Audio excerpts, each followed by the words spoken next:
Please stand clear of the doors. Por favor, manténganse alejado de las puertas.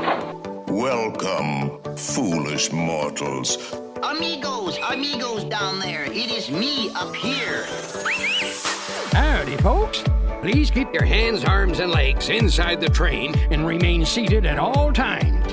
If smaller aviators don't measure up to the height indicator on the seat, just put the belt through the loop in the center strap before buckling. That's worked out. We know what our goals are. We know what we hope to accomplish. And believe me, it's the most exciting and challenging assignment we've ever tackled at Walt Disney Productions. Hello, everybody, and welcome to Dislife Podcast. Thank you for being a part of our Disney Lives here on the Chip and Company Podcast Network. My name is Mark Valentine, and I am the host of Dislife Podcast. Join us here weekly as we discuss the very best of Disney parks, resorts, dining, and beyond. And don't forget, smash that subscribe button to access more incredible audio content from the Chip and Company Podcast Network. Just a reminder, head over to chipandco.com for the latest headlines from across the Disney parks. And don't forget to give our show a rating or a review over on Apple, Spotify, or even Podchaser. On today's podcast, Brian Lee are talking about the brand new short, Once Upon a Studio. We're recapping the weekend at New York Comic Con and talking all about the latest headlines from the Disney universe. Before we get into the podcast, let's bring him back into the studio. Once again into the breach, it is me with Brian Lee. Brian, how are you, my friend? I missed you at Comic-Con, dude. I wish I was at Comic-Con. I'm great, Mark. Thank you. How are you? Best weekend ever, man. It was freaking... Are you allowed to say that your best weekend ever on a Dislife podcast was not held at Disney World? Are you allowed to say that? I'm allowed to say that, man. Definitely. I am totally allowed to say that. But my weekend was filled with meeting some of my heroes, titans of their respective industries. I went and saw Josh Gad on Broadway. I don't know if it gets any better, man. It was legitimately like one of the best weekends I think I've ever had in my entire life. I just lived my nerd life, and it was okay. I realized I was not by a long shot the biggest nerd in the room. And if anything, man, I feel like I got to kick my nerd game up after this weekend, man. I think Lorcana is going to take care of that for you. Yeah, it's definitely going to help. Look, I'm saying this with all seriousness. If you guys want to come up, you got to come up next year. You have to do New York Comic Con. Like, we'll do it on the cheap. I promise we'll do it on the cheap, but you have to experience New York Comic Con. You would be in love. I'm in love with it. It's amazing. It's not the money for me. It's the timing. But we'll make it work. I know. All right, man. Listen, we have a lot to discuss. It was a big weekend, but we're going to get into some of the specifics on New York Comic Con. Before we do that, man, it was a big news week as we were away in New York, living our best nerd life. So we've got to recap some stuff. Let's get right into first takes. And now it's time for Dislife First Takes. First Takes! These are the headlines that are going to get you talking this week. First Takes! We here at Dislife Podcast are giving you the first word on Disney news and parks headlines. First Takes! So here's what's firing off this week over at Chip and Company. First Takes! All right, dude. It was a big week. A lot of cool stuff happened. Let's start with this one. I know that you definitely fanned out because you sent me a message over on Facebook Messenger. You sent it over to the Bad Batch group. Disney Imagineers are testing new roaming droids over in Star Wars Galaxy's Edge. These brand new roaming droids appeared at Disneyland over in Galaxy's Edge. They were droids, quote unquote, droids in training. They debuted in Batuu recently. They're adorable. The two-legged BD unit droids were seen roaming the Black Spire outpost with cast members close by. They were interacting. I don't know if they were autonomous or had some artificial intelligence or if they were being controlled by remote, but they were adorable. But this kind of fits what we thought we were getting. Having free roaming droids fits the original concept of Galaxy's Edge when we were introduced to the idea back in 2015. This land is supposed to be full of all kinds of life forms and robotics, including aliens, including droids. Brian, do you think that this is the beginning of the actualization of that concept that we got back in 2015? Do you think that this is Disney investing in the parks? And if so, how excited are you for this kind of item to be coming? Maybe it's coming to Disneyland first, but I can't see why it wouldn't also be duplicated here in Florida.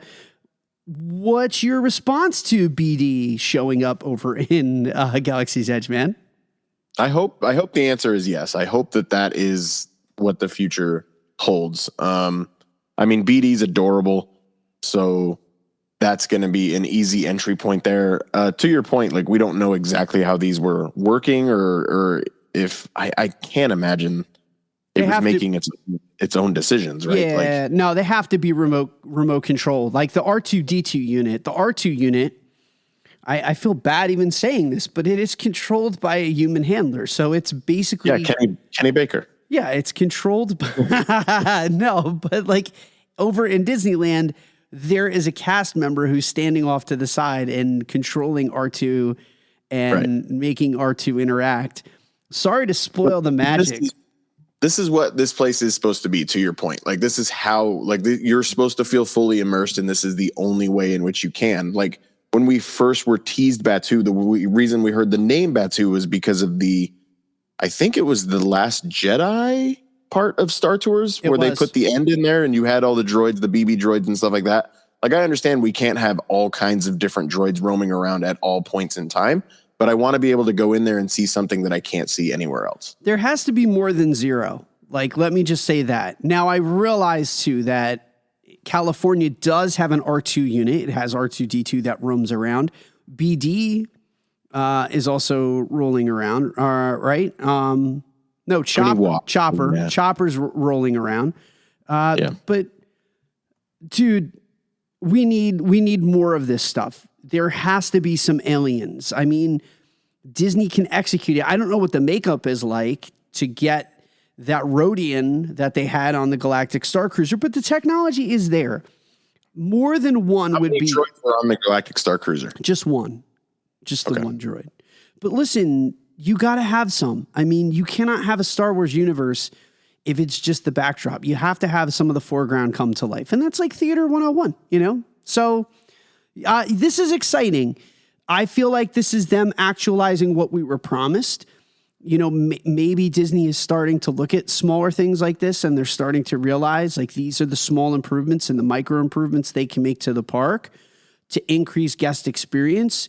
And if that's the strategy, then it's a good one. And I think it's one that's going to pay dividends later on. This is magic.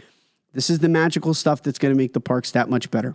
All right, dude, let's talk about magic, because the Wizarding World of Harry Potter is going to get a Christmas in the Wizarding World. And Grinchmas, by the way, will be returning to Hollywood Studios. You are a big Universal Studios. Yeah. You brought Grinchmas to Hollywood Studios. You're crossing the streams. Yeah, I am. My bad. The holiday. Hollywood. Huh? Yeah. The Hollywood season's almost here, right? But we're going to be celebrating Christmas in the Wizarding World once again. Grinchmas is going to be returning to Universal Hollywood. Both are going to return November 24th, 2023, run through Monday, January 1st of 2024. But if you haven't had a chance to do this, you can experience the enchanting holiday spirit at the Wizarding World of Harry Potter during Christmas time. Hogsmeade Village comes alive with glistening lights, charmed garlands, and festive wreaths. You can also enjoy special a cappella performances by the Frog Choir, explore village shops while sipping on hot butter beer, or indulge in festive treats over at the Three Broomsticks. And then as night falls, the magic of Christmas at Hogwarts Castle treats you to a mesmerizing light projection show illuminating Hogwarts School of Witchcraft and Wizardry. And you can watch on as the iconic castle springs to life, accompanied by enchanting music from the Harry Potter film series. You can also join in the lively Grinchmas Jubilation. Ooh, that's an interesting. Now featuring an all-new daytime performance starring the Hoobie-Doo-Wops group. The musical sensations from Whoville will have you grooving to hip-swinging, bell-ringing holiday classics. You can tell from my reading of this article, I have never done Grinchmas. I have done Mardi Gras. I have done Halloween Horror Nights. I need to do Grinchmas in order to fill out my triptych. Brian Lee, is Universal the best holiday magic that you get over in the Florida area? How does Universal do when it comes to Christmas time? I know your wife is a tremendous Harry Potter fan. So was that like a must do? Holiday Hooby Waddy? Holiday. I think Grinchmas is properly rated. I think if you're big into like the Dr. Seuss world, especially the Jim Carrey adaptation of How the Grinch Stole Christmas, Grinchmas is a good show and fill in for you. The Mannheim Steamroller music, if nothing else, is at least entertaining. I cannot say that Universal Studios at Christmas time holds a candle to what Disney does. And I think that Jollywood Nights and Hollywood Studios is going to up the ante even more in Disney's favor. That being said, the holiday celebrations over at Universal Studios do have a place. Grinchmas is fun. Like I said, if you even mildly enjoy the Jim Carrey adaptation of the film, then it's good. The Harry Potter stuff is always really fun, except for hot butterbeer. That is hot garbage. Hot garbage. I do not do hot butterbeer. I want it to be... Have you had it?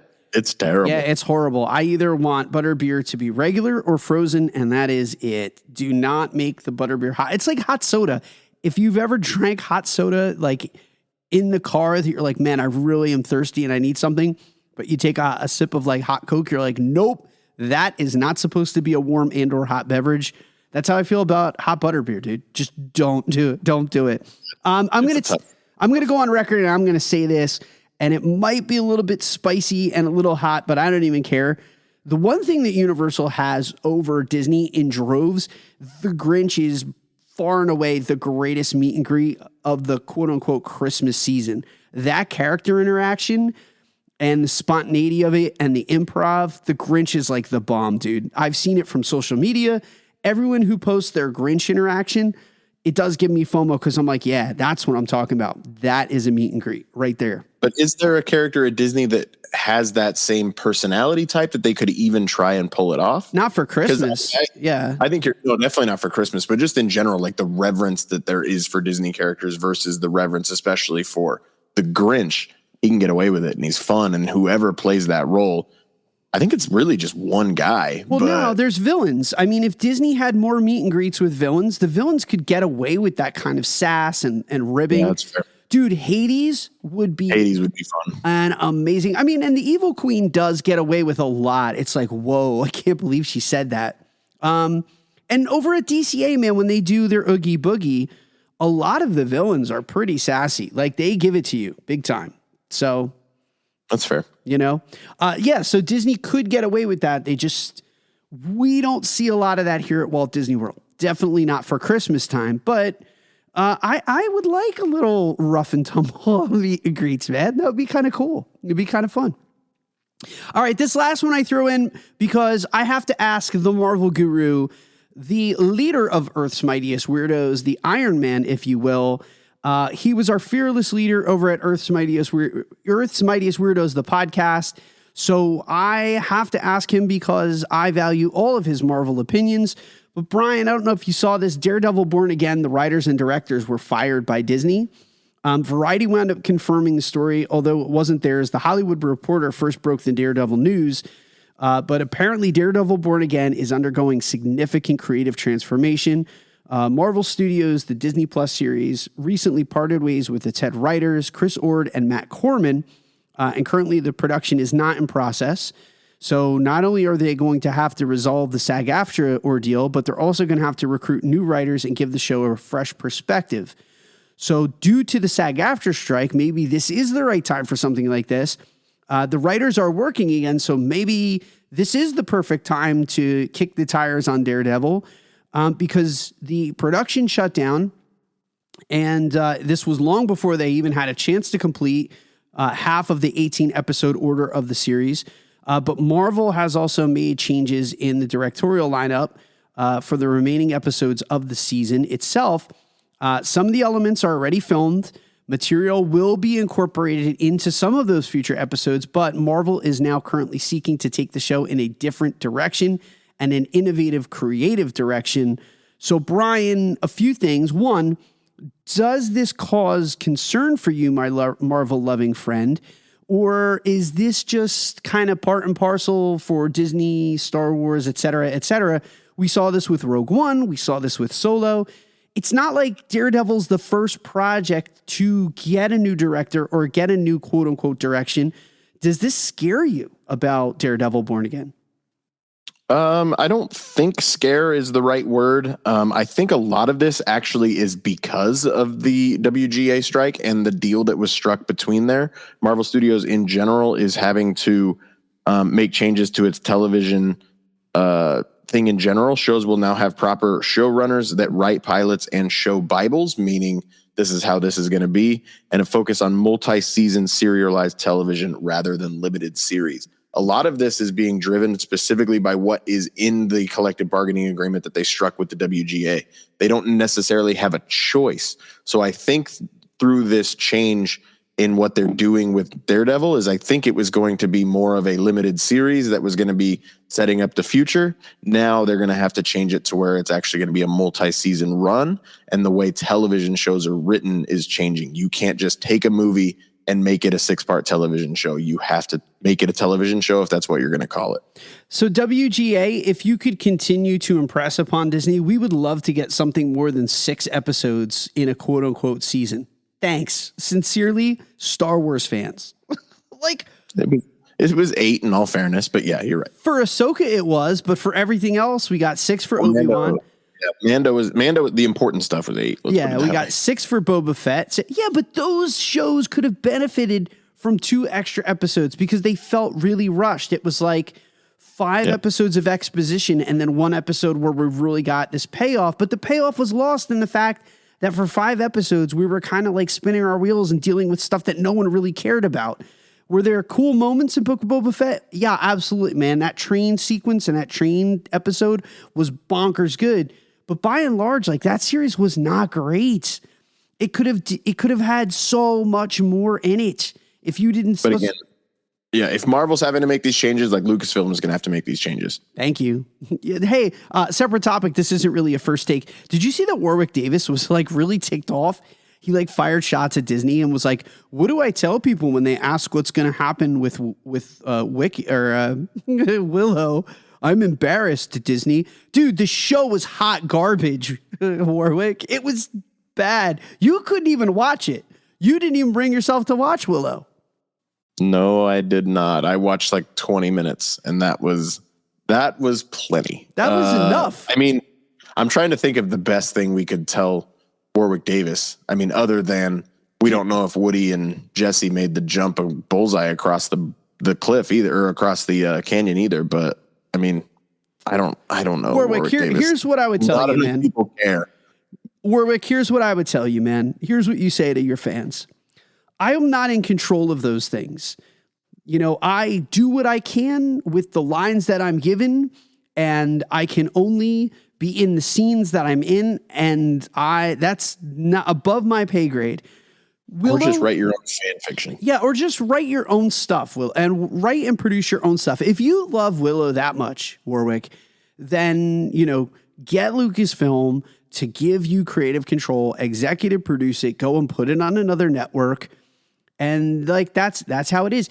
The only thing I can say about Willow, man, that show was cringy. I mean, it's seldom that there's something that's out there that's in that nerddom that I cringe over, because suspend your disbelief. I mean, it's fantasy and it's meant to be kind of like outlandish. But when they were putting in like popular rock music at the end with those credits, it just, good for them. They took a swing. It was cringy. The whole thing was it was so bad. It was like, this isn't Willow. There was nothing pop culture about Willow. And they went a different creative direction with the series. None of the cast really paid off. The chemistry was really awful. By and large, they they kind of wasted Warwick Davis. It was meant to set up a new character. It just, oh man, it was terrible. And I suffered through it because I loved the original. Yeah, you updated me every week going, uh-oh. This is I would call you and be like, man, this is getting worse and worse. So yeah. It is what it is. All right, dude, we're gonna spend a little time back in nerddom. We're gonna talk a little bit about Comic-Con, but we also have to talk about this bombastic, amazing short that just dropped at 8:00 tonight. So when we get back from our commercial break, we're gonna be breaking down Once Upon a Studio short and talking about my weekend at Comic-Con. But don't go anywhere. We'll be right back after a word from our sponsors. Hey guys, Dislife Mark here, and I want to tell you all about the official travel partner here at Chip & Company. Let our good friend Sarah at Destination to Travel help you plan your next Disney vacation. Sarah specializes in planning dream vacations for your family.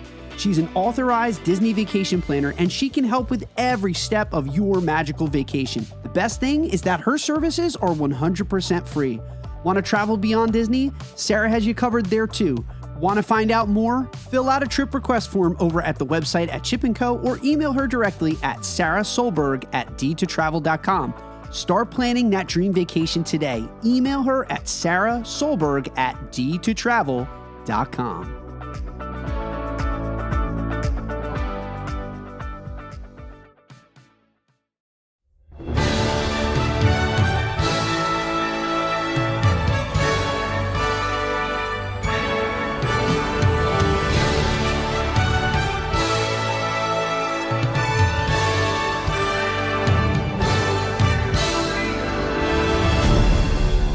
And they all lived happily ever after. All right, Brian, let's get into this incredible short that just dropped over on ABC. Once Upon a Studio, it is a hybrid short where 2D takes center stage in a multi-character crossover of the 100 years of Disney. It's joyous, it's emotional, it tugs at the heartstrings. It has everyone that you can imagine. There are cameos galore, my friend, and it just wrapped up. You and I said, hey, we got to watch this thing. We talked about it on previous shows. Chip had a chance to see it at Destination D23, and now it has been unveiled and it will be rolled out on Disney Plus later on this week. Let's get into and dive right into this thing. Let's just start with this, man. Your first impressions. Let's keep it simple. Just your first thoughts of Once Upon a Studio. Did it live up to the hype now that you've seen it? It's a fun concept. Like, I mean, I didn't expect it to be anything earth shattering by any stretch of the imagination. I didn't cry. Did you cry? I got a little lump in my throat when Mickey started to talk to Walt's portrait. Yeah. Okay. I did. Yeah. I think I would assume that that's where that room full of Disney people at D23 probably got pretty worked up. I think the make it pink, make it blue would have been better if they hadn't shown it to us in the promotional stuff, because I think that was funny. Hands down, without any question, the entire best concept of the entire thing was Donald Duck getting frustrated with Flash. Oh, I did. I had two moments where I audibly laughed out loud. Flash, 100-yard dash, holding up the elevator, and Donald Duck's reaction was one. But then Baymax squeezing into the elevator was the second, which I am sure that we got some kind of explosion after that door shut from Donald. You know, it was the hype of this, and Chip said to me heading out of Destination D23, it was the best animated short that he has ever seen. And that I was like, wow, that is high praise. That is somewhat of a hot take. I can understand that though. Like, sentiments being what it is and having a fair perspective and having seen almost all of these shorts, I do think it was really well executed. Was it a soft sale of Disney 100? Absolutely. Was it a commercial for 100 years of the Walt Disney Company? Yes. But I think it was really artistic. I think it was really well done. The emotional part of this for me, man, did I cry? I didn't, but there were many moments that I felt very emotional and teared up. Like, that was Robin Williams. There's voice talent that is being utilized in this that they are no longer with us. Just even from the beginning, again, seeing, the Roy E. Disney studio reminds us that, most of the people that we're talking about with this centennial, they're titans. They're titans of a company that we love, that we have built a very significant portion of our lives around. And a lot of this talent is no longer around. And there is an immortality of the art that they created. And that's what I kind of want to talk about when we get into Comic-Con in a little bit, that art lives forever. And sometimes these artists don't get to see the love and adulation during their lifetime. You know, like, dude, we just saw this with Star Wars with Ray Stevenson. His character of Balin Skull is beloved, and he's never going to see the Star Wars community react the way that they did to Balin Skull. And it was beautiful, man. And it, did his passing make it even more poignant and maybe even that more strong? Yes. But, reflecting on the contributions of individuals like Roy and Walt, it's not lost. Like, you understand the history of this company. I understand the history of this company. To us, it's more than just cartoons. It's more than just animation. It's a part of our life.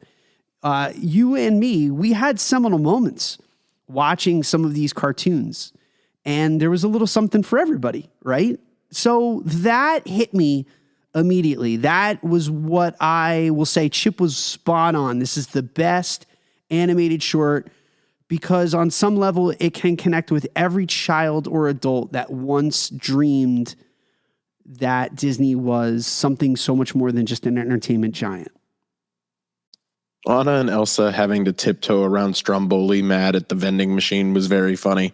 I thought if your answer was yes, I cried. I thought because of those attachments that you're talking about, obviously Mickey talking to Walt being one, but the other is when everything gets fixed. Everybody comes together. Hercules holds the ladder and Fix-It Felix fixes the camera. I genuinely thought that might have been something that was going to get you. Bro. And so if you have not seen this, it is going to be on Disney Plus by the time this podcast is out. It is dropping on October 16th. Let me just say that if you've ever wondered about the prominence and or position of Wreck-It Ralph in Disney's historical canon, let there be no doubt that Vanellope, Ralph, and Felix all made very prominent cameos in this movie.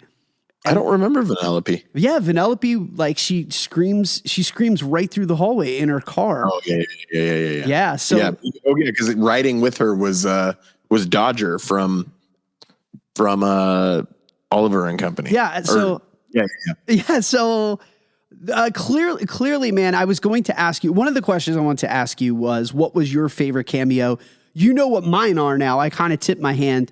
Seeing those three were great. And I even love the while he was not there, the voice of King Candy also played prominently. We had a chance to see the voice of King Candy come out.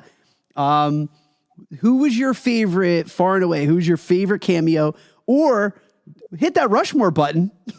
A game where everything's made up and the points don't matter. We need, Brian Lee, your Rushmore of characters from Once Upon a Studio. So I'm picking my favorite four out of, do you know how many cameos are in this short film? I know the exact number. Do you know? It's over 500, right? 543. That's right. It's a lot. That's a lot. So I'm going to have to go with, Flounder being dropped in the Mad Hatter's hat that you were talking about. Very funny. I'm going to go with that. I'm going to go with, I saw my boy Kronk. He was there. Hades getting frustrated with Goofy, I think, is something that I definitely want to call out. But I'm going to go with Anna and Elsa and Stromboli. I thought that was really funny. Flash and Donald, man, just perfect. Number 3, I'm going to go with Hades and his frustration with Goofy. And number 4, favorite moment has to be Mickey talking to Walt. Has to be.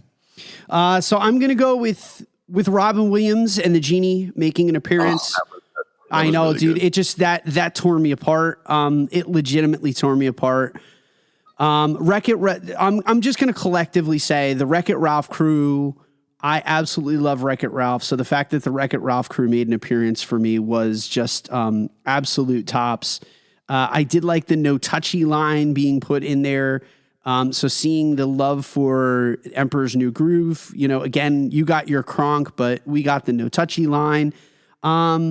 And then, man, Chernobog scaring the Dalmatians. How great. That was great. Don't watch that. They're going to, Kristoff going, don't watch that. They're going to scare you. And then Chernobog emerging from the television.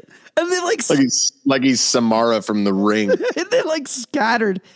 Dude, there was just, remember how we did the review of Chippendale's Rescue Rangers and we marveled at all the cameos? This was just one giant cameo. The whole thing was pretty good. Which was the whole point. I mean, that was exactly the point. They even threw in what's her name from Wish. Do we know her name yet? I'm assuming we do. Asha? Yeah, Asha. Asha. Mm-hmm. She was in there. Wish.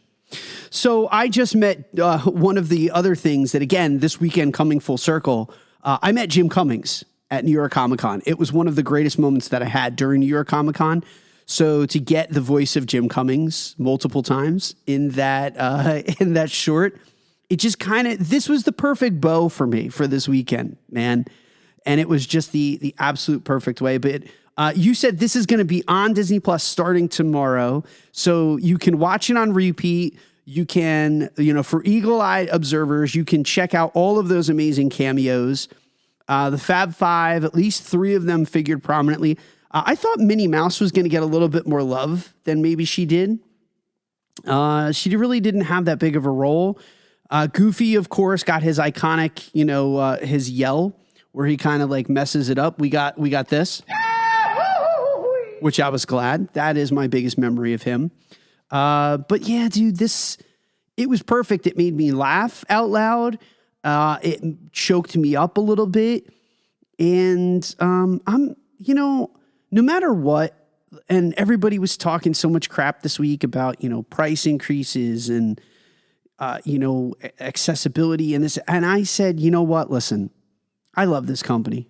I get it. I get it. Like, it's frustrating. Times are tough. I love this company so much. And yes, I will defend it to the very end because it is such a big part of my life, man. I mean, from movies and memories and trips, Disney has kind of been with me throughout the decades. It's the one constant in my life. It's followed me from childhood to my mid-40s. And so seeing these characters that I grew up with, watching on my living room floor, and I talked about the world of Disney today on Facebook. I remember sitting with the family, like Sunday night was family night. We would watch ABC, we would watch the world of Disney. I remember that. I remember the Michael Eisner on television doing his introductions and interacting with these animated characters. That was a very big part of my childhood. And that was a very big part of our family memories, that no matter what happened with the weekend, there would be a bucket of popcorn or we would have snacks. Even if I was doing like sleepovers at grandma's house, my cousin and I would sit downstairs, and that was Sunday primetime television. The world of Disney was such a big part of it. So I am hopeful that this becomes a thing and this becomes a tradition. People love the history of this company, and it's a centennial celebration. And this was the perfect way, man. This was the perfect way to remind people of why we love this company and the memories that it's made. I give this a 10 out of 10. I agree with Chip. It was worth the standing ovation. This is my favorite short, and there's a lot that I love, but this was my favorite short because it kind of reminded me as a kid of why I fell in love with this company in the first place. Future Dislife. We might have to talk Disney short films. We should do that. We really should do that. I mean, a 10 out of 10. I mean, there's something in it for everybody. Whatever your memory is, you can find something.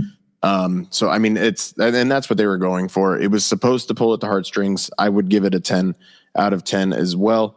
When you're talking, I'm going to give you a fair warning. It's not a random Rushmore, but we're going to talk Jim Cummings roles in a Rushmore format at some point in this episode. So I'm just giving you a heads up now that it's coming. Rapunzel hitting Ka the snake was pretty funny. And he coils and he just, that was so good, man. It was fun. Good. It was very fun. Will you watch it again? Oh yeah. I mean, that's the thing about an 8-minute film or whatever it was. I also applaud Disney for telling us it was coming at a specific time and not stringing it out even past one commercial break. You gave it to us right when you told us you were going to, and obviously they had to rush it a little bit because they're also playing Encanto. but still, like, to tell us it was coming and then to not drag it out, I was very happy with that decision. So one of the things that Disney did really well during the pandemic was they revived and they played with different formats, kind of pushing out, that family viewing. And we had like the sing-alongs, and they did like the at home. Remember when they had like all the different characters doing the sing-alongs at home?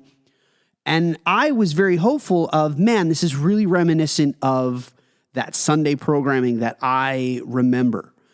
So maybe with this work stoppage, and maybe one of the silver linings of the SAG after work stoppages is that Disney is wanting for content, and that they revisit their library, and maybe they start to roll out some of these things like Encanto, like Strange World, to people who don't own Disney Plus, and they start to make family viewing a thing again. And, I thought Kelly Ripa was the perfect host. I think she's very genuine. She's great on camera. I truly believe that she is that bubbly and that happy. She killed it, and they didn't, like you said, they didn't dilly-dally. They got right to the meat. They delivered on right what they said they were going to give us right away. Everyone, I'm assuming, upstairs is watching Encanto as we're recording this, but I hope that because of the strike, we're going to get more Sunday nights, and Disney's going to do this regularly for us, because we may not have new content rolling out at the same rate because of the strike, man. So wishful thinking, fingers crossed. Retro is very cool right now. And I'm also loving it because as a child of the 90s, it's cool to see all of the things that I grew up with are now hip again. So let's bring this back too. Disney, let's make this cool. Just like NSYNC is back, and Backstreet Boys, and the boy bands are getting their resurgence. Let's also bring back the wonderful world of Disney and Sunday viewing, because I fell in love with it. I loved it, man. All right, you want to shift gears a little bit? You want to talk about Comic-Con? I do. The FOMO is strong, but I want to discuss it. All right, what do you want to know? Hit me. You could tell I'm still on cloud 9, so hit me. You are. So let's talk first and foremost. Let's kind of go chronological. You got there and you saw a panel with Ewan McGregor very early on. Yeah. Does he smell good? That's the first question. 2, how weird was it at a Comic-Con listening to one of your favorite actors, at least one of your favorite characters, not be able to discuss anything? Okay. How weird was that? And did you feel like you were missing out on the full experience because of it? Okay, so big shout out to, by and large, I spent the weekend with Fabio Lamberti. Fabio's one of our listeners. He's one of our longtime listeners. He dates back to Dislife all the way back to the Dwayne days. And so he has been one of our tried and true. So I connected with him right away on like Thursday. We started texting. And then I went and met him. And I wasn't even aware of the Obi-Wan panel. And he goes, dude, I got to go to see Ewan McGregor speak. And I'm like, whoa. I literally just got here. When is that? And he's like, 15 minutes. And I'm like, dude, I haven't even pre-registered for it. And I'm like, all right, we're going to put this press badge to the test. So we walked to the wrong room. He and I were standing in the wrong line. And then I'm like, yo, we are in the wrong spot. We got to go up to the 4th floor. So I'm like, I'm going to run up ahead, because he actually had he had VIP tickets. So he's like, all right, I'll meet you up there. I knew I had a little work to do and a little hard sell, right? So I get in line and I flash to the one guy. I go, hey man, like, listen, I'm with the press. Where do I go in? And he looks at me and he's like, just come in right here. No big deal. And I'm like, whoa, that was cool. So I just get right in. I literally just get right in. Shout out to whoever you are, Mr. Usher. You're the real hero of the story, because he was just like, yeah, I got you, bro. So Fabio just got left out in the hallway? Well, we weren't. My line of thinking was he was. I'm imagining him coming up against the Usher like Bruce Campbell from Spider-Man. So he did, man. And I was heartbroken because he was the one that tipped me off. And then I wish he had come in with me, because I would have tried to like get him in on that. And my line of thinking and his line of thinking was like, he's assured to get in and I'm the question mark. And then I wound up getting in on my press badge, and he literally got stopped like one person from when they put the standby line on. And I was like, oh, and he was like, dude, I'm going to. So he wasn't upset because he also got to meet him. Like he had gotten a experience later on in the weekend that he got to go and take a picture with him where I didn't. And he got he got some of his stuff signed. So he went home with a signed lightsaber from Ewan McGregor. Me, I just got to hear him talk about coffee, tea, Shakespeare, books, motorcycling. You asked. Not Obi-Wan. Not Obi-Wan Kenobi. The only thing that we got that was Obi-Wan Kenobi-esque was he said, hello there. And then the crowd went freaking crazy. Like, and is he going to get in trouble for that? No, because it might be his signature. Who knows? That might be Ewan. That might not even be Obi-Wan. So we got a hello there. The crowd went wild. And then he talked about his personal life. Now, was it disappointing? Yes. I mean, I'd be lying if I didn't say that I wasn't disappointed to hear him talk about Obi-Wan Kenobi and his experience, but I support him as an artist. And he said, listen, we're under these restrictions, and I had nothing but respect for him because he said, look, I didn't want to cancel. It was important to me to come to this event and to meet you. And his wife was there, so it's an easy thing to do. And it was his first ever con in New York. Mary Elizabeth Wanstead, it was her first ever New York Comic Con. So they didn't want to cancel on the fans, and they didn't want to disappoint their fans. And so from some perspectives, was it disappointing? Yes. But here's the other thing. These people are people. They're human beings. And so if you really love Ewan McGregor or Mary Elizabeth Wanstead or, Palm and Michael Roker and Sean Gunn, you had a chance to get to know the real human beings this weekend because they talked about their lives. They talked about their families. They talked about their interests. They talked about the things that they are passionate about. And so you got a very intimate look into the man and women behind some of your favorite intellectual properties. And I want to thank all of the actors and actresses that came out in spite of a very precarious work stoppage to make sure that the fans were taken care of this weekend. So was I disappointed? Yes. But it also meant so much to me that all of these artists continue to come out to support the con, and it really made for a wonderful weekend. I also think that, hats off to New York Comic Con. They really did an amazing job of upping their game this year. They got some real A-list talent. They got some really wonderful intellectual property to be represented this year. And it's a huge convention. And it's been lagging behind San Diego now for quite some time. But man, after this weekend, I have to tell you, I think that New York took a big chunk out of this convention ecosystem. And I think that New York really started to put itself on the map this weekend, man. And I think I was there for it. I think I was there for the beginning of the transition for this to become a premier destination in future years. And I get you had FOMO, but you're going to pay, it's going to pay off for you because this, I think, was the year that New York started to really cement itself as the legit con. And they need a second place Comic-Con. Emerald City Comic-Con in Seattle. There's a lot of different things that have tried to cement themselves as number 2. Nobody's ever catching San Diego. It's just never going to happen. So New York makes sense to be number 2. So that makes a lot of sense. My question is, I want Avenger Con to be a thing like it was in Ms. Marvel. I want Star Wars Celebration. I like the cons that are so specific.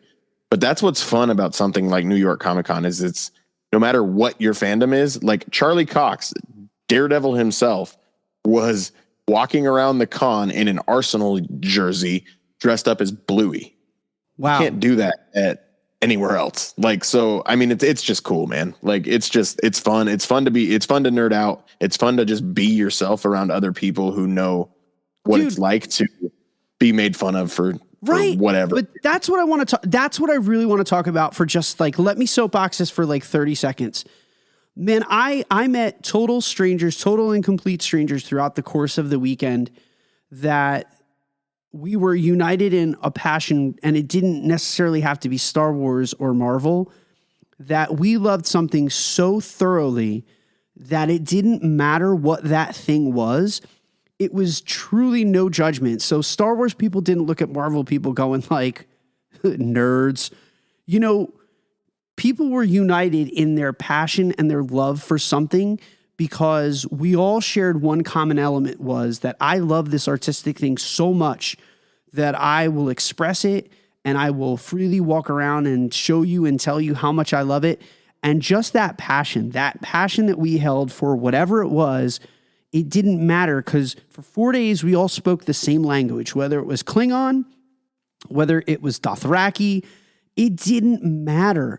Everyone that was in that place, and I hate this term because it's used negatively, but it was a safe place for all of us nerds to kind of get together. And some people had the most brilliant cosplay. You know, other people just, you know, you could see in their interactions, we were all united in that. I mean, you want to talk about, you guys have United We Fan. This was United We Fan in the flesh. And so to be embraced instantly from this community, it was so great. And I mean, talking about going back and circling back to that Ewan McGregor thing, there was a guy in Mandalorian armor that also got lost. And so as I'm walking up, he's like, hey man, I'm like, yeah. He's like, could I hang with you? Could I tag with you? Cause like, I've never been to the he's like, I've never been to the Javits. You were the child. You were his Grogu. Yeah, I was his Grogu. And so, you know, I met him on a lark. We talked the entire walk up. It was like a 10-minute walk to upstairs. You know, we got to exchange like, you know, some pleasantries and talked about, you know, what our plans were. He had a sick Mandalorian build. And then, you know, he kind of like got in right behind me. He did have a pass, but he got in right behind me. And then he was like, hey man, I'm going to draft off you to get into the VIP section if you don't mind. I'm like, hey man, you do what you got to do. And then he sat next to me the entire con. We were like fist bumping throughout the Ewan McGregor thing. It was like friendship forged. And this is the way. Yeah, this is the way. It was a total stranger who we were geeking out together and talking about Star Wars. And there was one line that the two of us were like, yes. So somebody offered Ewan McGregor a razor. He was talking, somebody asked him, the question was, what kind of beard balm do you use? And then a guy gave him a That's what happens when people can't talk about their actual roles. Right. They got to talk about beard balm. So some guy gives him a recommendation, but then he also gives him a kit that has the beard balm, but it was like a shaver kit and everything. He goes, no, I don't need a shaver. He goes, I need to keep this beard. And I'm going, why do you got to keep the beard, Ewan? Is there an Obi-Wan season 2? I'm like, we'll never know. We'll never know. But it was fun to unite with fans from all over the world and to feel that passion. And there was a buzz, man, no matter what booth it was. It might have been literature. It might have been art. It might have been collectibles. It might have been gaming. It was video gamers. Dude, hell, even Broadway was there. The Back to the Future cast held a panel. There were some new musicals. Goosebumps, the musical team, was there talking about their brand new musical based on the R.L. Stine stuff. So, dude, it was just amazing to see the passion of those fans.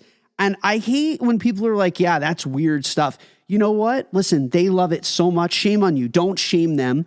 I mean, no one gives you a hard time when you paint your body and show up for a sports team that you do not contribute at all to the success or failure on the field, but you're... Hey, stop coming at me. Yeah, but you're part of the team.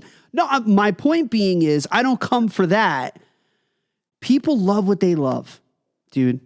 And I will never paint my body. No, but I will not be seen in public without a shirt on. Point being is we're fans. Fanaticism should not be... It should have no qualification. Love what you love, and appreciate the passion that people have for a football team, for a baseball team, for a soccer team. I appreciate you just as much as a guy or a girl who loves Naruto or loves Gundam. Good for them. Like, love it.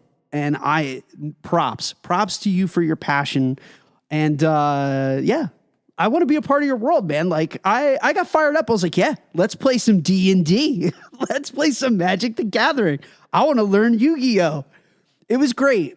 And again, I have to shout him out again. Fabio Lamberti was like the perfect guide to the con. He's been to the con so many times.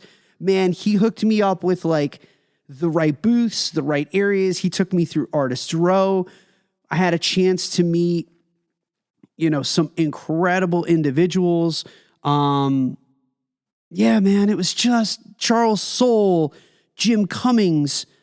I had a photo with Mary Elizabeth Winstead. It just the best freaking weekend ever. So good. Friend of the show, Kevin, as well, met Chris Evans, Tom Hiddleston, aka Steve Rogers, Loki, and he had a triple photo with Michael Rooker, Sean Gunn, and Karen Gillan. Like, these are the things that like you just don't get to do everywhere else. Like, it's so cool. But I do want to ask you, you spoke of literature and Star Wars. You met the writer of what I would consider the greatest Darth Vader story ever told in Charles Soule and his 25 epic Darth Vader comic. Did you tell him how you love him? And then we'll play Jim Cummings' Rushmore. Okay, so not only did I tell Charles Soule how much I loved him, and I said to him, hey, we have a podcast. It's called Bobby's Frickin' Podcast. He chuckled. He was like, that's great. I was like, all right. Yeah, I was like, all right. That's all I care about. I'm happy. I was like, all right. I asked him to come on it too. And he said, listen, I am so busy. No, and I texted you and Mike and I said, look, yes, I did ask, but I did ask him to come on the show. But I had that's the other thing that I loved, being able to interact with Charles and to say, I have to tell you, your Darth Vader books are amongst one of my most prized possessions. They're currently, I'm looking to my right. They're sitting right here next to my desk. Those books play so prominently and are such a big part of my collection. But I said, my friend Brian Lee and I talk about you constantly about how much we love those books. We have cited them countless times. We really love your work. We appreciate you. Thank you for what you've done for the Star Wars community. Thank you for what you've done for us fans and giving us like an extended story for Anakin. And he said, thank you. That means a lot. And then he said, if you really like that, he gave me his book. We talked about the Old Republic. And he said, if you love that, you're going to love this. And then he signed it. He signed it for me. And man, now I have a Charles Soule signed novel. And I think I floated out of the room at that point. I was so excited. His stuff, Flight of the Jedi is really, really good. Really good. He's just a brilliant writer. Well, that picture that I sent was really not for me. It was for you. And he was like, yeah, we're going to take a picture and send it to Brian. Tell Brian, why isn't he here? And I was like, don't worry. We're going to get him here next year. So Charles Soule expects you at the next New York Comic-Con. And if Kristen wants to know why you have to go, you can say, because Charles Soule specifically asked for me by name. I have to go. Yeah, have to. I have no choice. If nothing else, out of those Darth Vader comic books, you and I both learned that Jocasta Nu was not dead. Okay, I'm going to do it. The game where everything's made up and the points don't matter. You have a Jim Cummings photo that apparently was shared on his personal Instagram. Somebody told me. He did. He shared it. That's awesome. So your Mount Rushmore of Jim Cummings roles. Oh, all right. So first and foremost, it has to be Winnie the Pooh. So in front of him, he had all of his characters laid out. All of his animated characters were basically, you could have bought any one of the prints and then he would sign it for you. And choosing from the plethora of characters that he has voiced over the decades, I chose Winnie the Pooh. Winnie the Pooh just won, spoiler alert, our first part of our bracket that we did for the Disney 100 animated. And I expressed numerous times how important Winnie the Pooh was, not only in my love of Disney, but also I have, speaking of books that are sitting here on my right-hand side, right above the Darth Vader stuff are 3 copies, not 1, not 2, 3 copies, hardcover, paperback, and then a bundled edition of the Tao of Pooh. And it's basically maxims and life wisdom via the crew from the 100 Acre Wood. I love Winnie the Pooh so much. So to meet the voice and the man behind that character was it for me. I mean, if he voiced nothing else except Winnie the Pooh, that would be it. So this is going to be a little bit of a cop-out, but again, just like I love Winnie the Pooh, he's also Tigger. So Tigger's going to make my Mount Rushmore. I'm 45 years old. The Disney afternoon was such a big part of my life. So I'm going to go with Darkwing Duck for 3. Yeah. And then Taz. I'm going with Taz. I know. Oh, I'm gosh. I got to go with Taz, dude. I love the Tasmanian Devil. This is a TMI moment, and I'm really sorry to say this. I was like 13. I had Taz boxers. Taz boxers. I was waiting for you to say that your left butt cheek has a Tasmanian Devil tattoo on it. Not yet, Lady Chappelle. She's gonna do it for me. No. What are yours? I gotta flip the script. What are yours? Top 4. Mark, who are you missing? Who are you missing? That's number 1 on my list. I don't know who am I missing. Hondo Ohnaka. Oh, there you go. Yeah. I can't put him on the Rushmore though. I can't do it. Hondo Ohnaka is number 1 for me for Jim Cummings. Winnie the Pooh and Tigger, I'm going to combine into one just for fun. Darkwing Duck, you absolutely nailed it. And my last one, he's Pete in Mickey Mouse Everything. Yes. But I also want to make sure we call him out as, let's see, what's the last one I wanted to get in there? Give me just a second. I had it written down and I can't read you have handwriting. Yeah, you have Ka that's in there. Yeah, he was also Ray in Princess and the Frog. Yep, he's Fat Cat in Chip and Dale Rescue Rangers. Yep. Crap, I can't read my own handwriting. He's Hondo. Oh, it does say Tigger. So I guess I did do Winnie the Pooh and Tigger separately. So that's what I will go with. But Hondo Ohnaka, Mark, you have to have Hondo on there. Come on, man. Yeah, dude, so good. I'm sorry. Hi. The man has over 4 decades of voice talent. How do you? He was also the narrator in Animaniacs. Yeah, I mean he's got four decades of voice talent. It's impossible to narrow that down to 4.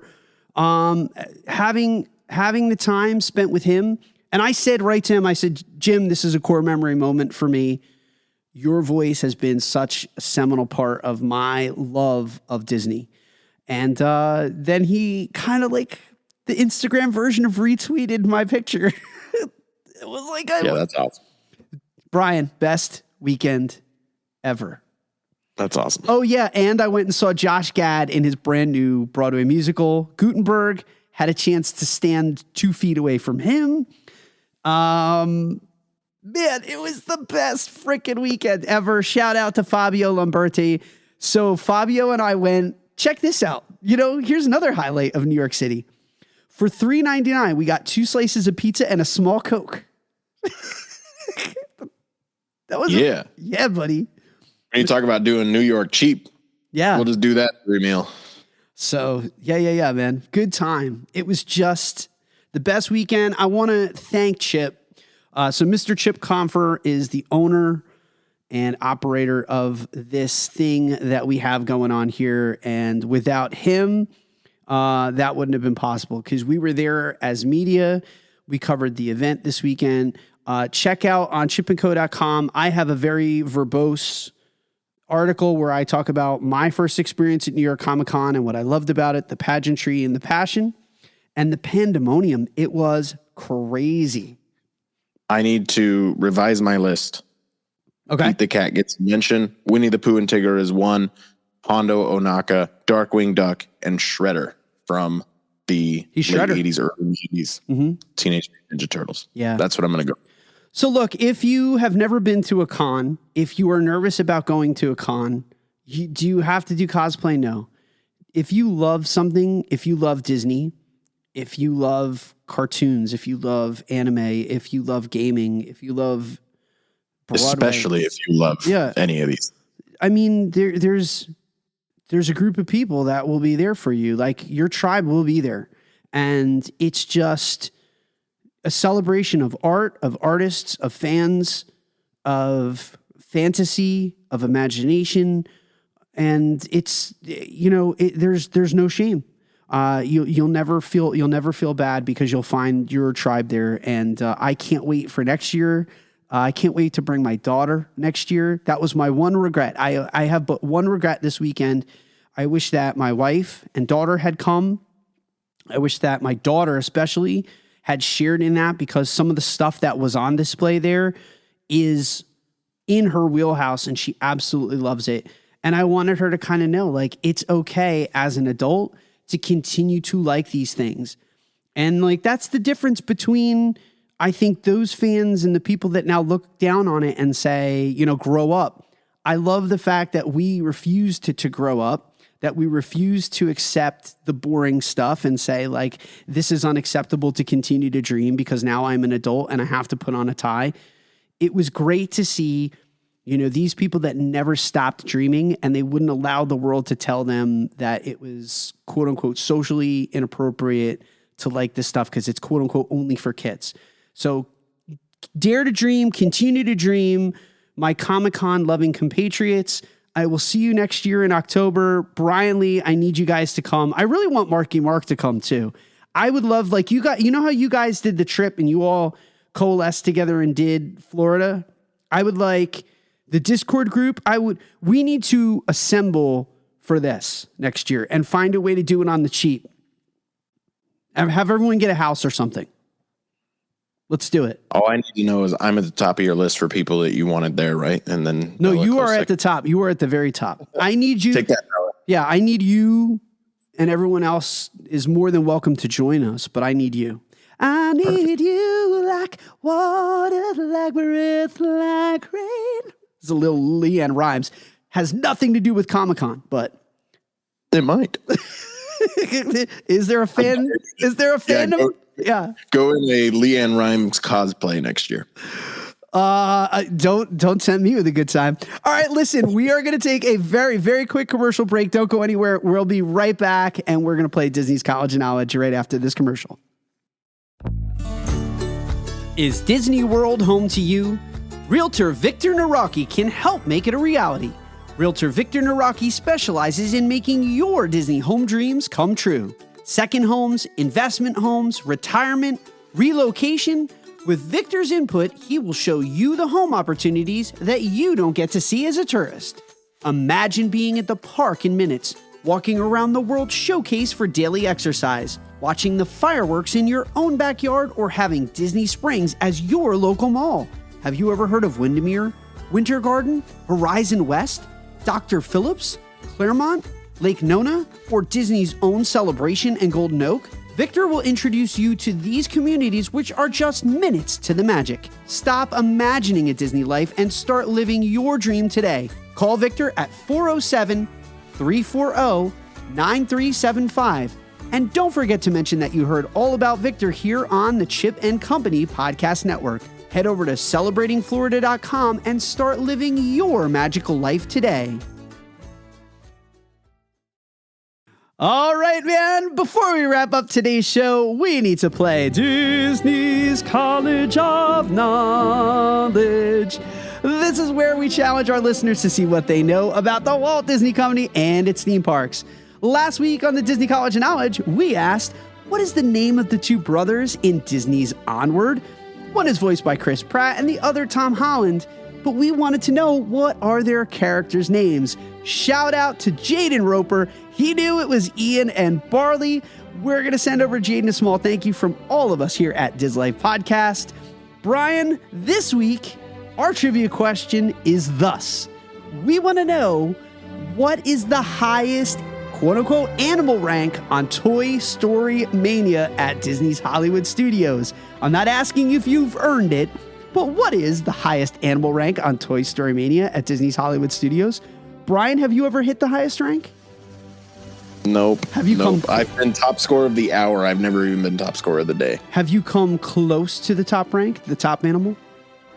I don't think so, because I think it's, what is it, like 300,000 to get it? I missed it. No joke. I missed it by 4,000 one time. Yeah, and then I think the closest I've gotten to 3,000. I've gotten like 280. Yeah. So I was still like, you were like 20 off. That's still really close, man. That's At that stage of the game, that's like, that's like that's a few targets. That's like 2 or 3 hits. So yeah. You almost got it. Almost got it. Man, this was so much fun. I love doing this every single week. I love our time to talk Disney. I really loved our time to talk Comic-Con. But I want to say thank you to everyone. To spend the weekend with Fabio was great. We love connecting with our listeners. We love you guys that are out there that are fans of us. It means the world to me as we reflect on fandom. It means the world to me. To those of you that hear my voice every single week, I know that this microphone only goes one way, but to those of you who reach out on Instagram and message us, to those of you who continue to turn on the radio and to come back for now the 4 years of this podcast, please know from the bottom of my heart, from the bottom of Brian's heart, and the team that we have over here at Dislife, and Alicia and our past hosts, Greg and Dwayne, it means the world to us that you guys have continued to trust us and turn on this radio after 4 years. And I want to say thank you, because it is truly appreciated. You guys are the force and the spark that keep me going and keep me podcasting year after year. So thank you. Thank you for being a part of Dislife. As always, I want to say thank you for living your best Disney life here on the Chip and Company Podcast Network. Please don't forget, we have amazing podcasts, so smash that subscribe button. Check out all of the incredible radio shows that we have. Thank you for reliving this amazing weekend. I hope that you guys have an incredible week this week, and as always, we hope that it's filled with faith, trust, and pixie dust. Brian, let's do this. See you real soon.